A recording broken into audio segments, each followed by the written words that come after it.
روز شنبه هفته گذشته در شهر مگنیتگورسک روسیه بازداشت عمومی مهاجران از تاجیکستان و ازبکستان صورت گرفت.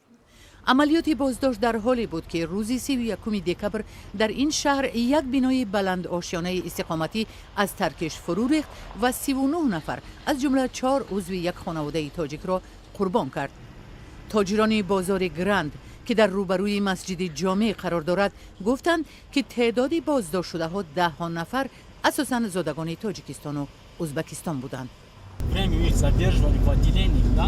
بازداشت میکردند و به قرارگاه پلیس میبردند گویا ما کار را انجام داده باشیم. البته کسی دقیق چیزی نمیگوید که تاجیکان مسئول چیزی میباشند.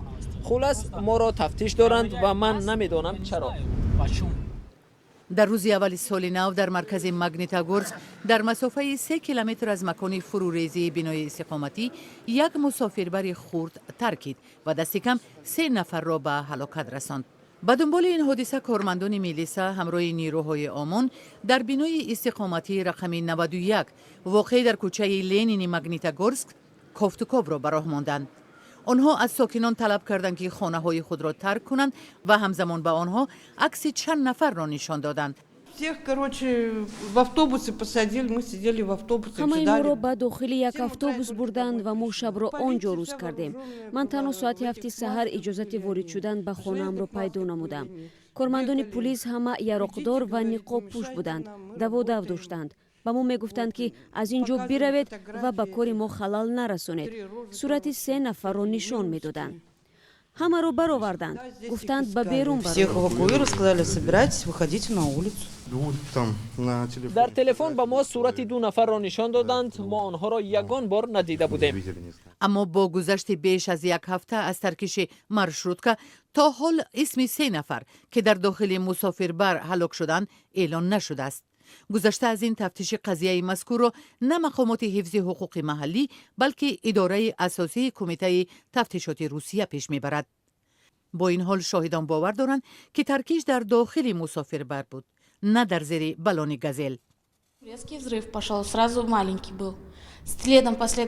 اول ترکیش خرد بود و بعد آن یک ترکیش دیگر صورت گرفت، اما حتی دود نیز نبرآمد.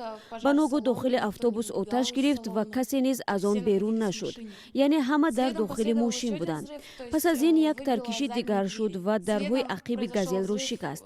بعد آن باز یک ترکیش دیگر شد و علنگای آتش حتی به خبت هفتم بناها می رسید.